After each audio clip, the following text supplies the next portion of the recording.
Focusing on your technique is very important when you're practicing.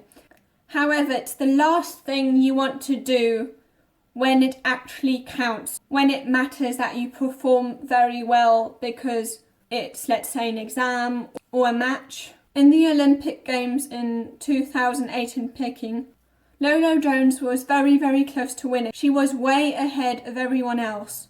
She was so close to winning that 100-meter hurdle race and therefore winning the gold medal at first, until she felt too quick and started thinking, focus on your technique, focus on your technique. This led to her overthinking, and that overthinking led to her making a detrimental mistake at the 9th hurdle. This overthinking led to her becoming 7th instead of 1st. She was devastated. She cried. She was so close to winning, but just in the last second, due to her overthinking, she made a mistake and did far worse than she could have actually and would have actually done. Lolo Jones isn't the only one. When soccer players, for example, are told that they should do a slalom and told to pay attention to which side of the foot controls the ball, they start making more mistakes. And the same happens also in baseball, that when players pay too much attention to their technique, they make more mistakes. So what does it actually look like when we perform at our best? You might have already heard that we only use so and so much % of our brain,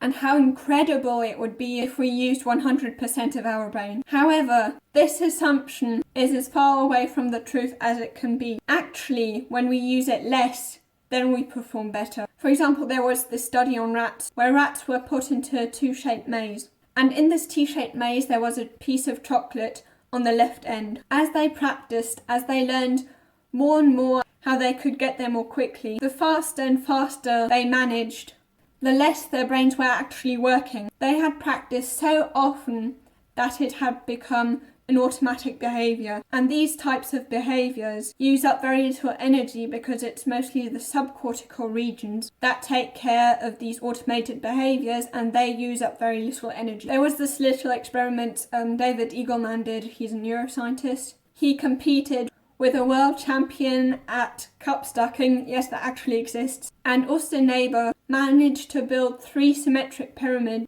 with these cups and stack them up again in only 5 seconds, whereas David Eagleman at his best only managed in 43 seconds. Now, if you looked at their brains, Austin's brain was more in the state of alpha waves, whereas David Eagleman's brain, you could mostly see beta waves there. And alpha waves is a brain state in which we are mostly in deep relaxation, whereas the beta state is the state in which we're planning, in which we're trying really hard when we learn something new.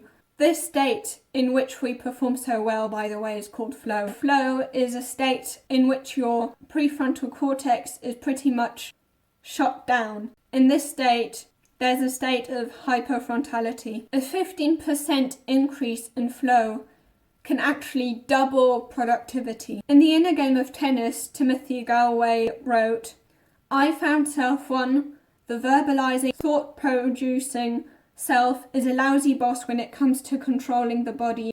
When self 2, the body itself, is allowed to control, the quality of performance, the level of enjoyment, and rate of learning are all improved."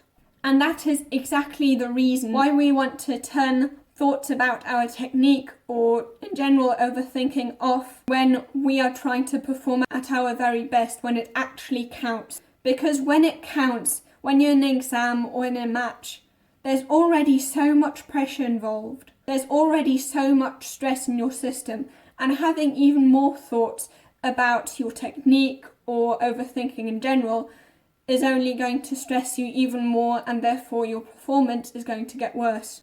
Now, if you're interested in performing at your best, if you're interested in flow states in general, you're probably also going to be very interested in how to be able to focus more. If that's the case, you can watch this video here.